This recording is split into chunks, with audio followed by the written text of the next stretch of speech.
Dakika bitik malaka yo mabeta na messieurs.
Merci tout le monde, rendez-vous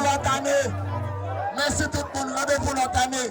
On a participé plus grandiosement. Parce que l'autre année, avec Supano, parce que nous avons des possibilités pour nous participer grandiosement et nous passons tout. Et ils vont faire avec nous. parce que les Sanaka, dans le monde, tout ça que nous avons la caille dans le Sénat, ce qui est en première section du commune de Pont. On nous dit pour Yondel, parce que Yondel vit autant. Oui. Qui est-ce qui permet que le programme soit possible? Yeah. Donc, le programme soit possible grâce à Afrique Janvier. Yeah, McDonald's Janvier. Avec des panneaux Jérémy. Là, c'est chez Paulingo. Avec les SDK. Oui. Avec staff monde qui est dans la communauté. Qui a trouvé nous. Donc, nous arrivons à recevoir environ 17 bananes.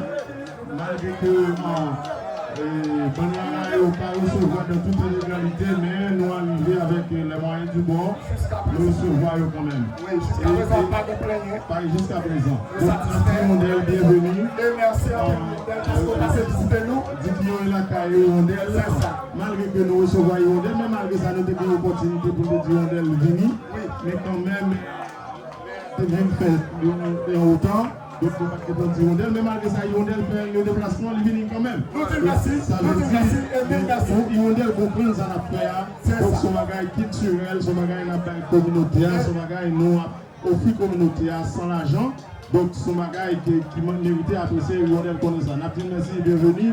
Et nous espérons que l'année prochaine, si nous devons grandement, donc nous offrir en activité culturelle ça, dans la communauté sans crainte. Et sans peur. Et nous demandons tout pour la communauté internationale, nationale, supporter Yondel parce que le travail à faire, son travail à nous au total. Nous demandons ça, nous demandons toute diaspora, toutes les qui vivent dans la diaspora aux États-Unis, Yondel, son média, il a desservi la communauté à sans argent parce qu'il n'y a pas de prix. Donc, pour supporter dans tout ça, il va faire. Et nous même tout, les nous avons fait pour nous mettre Yondel dans le bord qui nous permettre que Yondel jeune moyen pour mettre gaz, pour boire coca ou bien cola, pour venir à la population service. Merci, monsieur. Merci beaucoup. D'accord.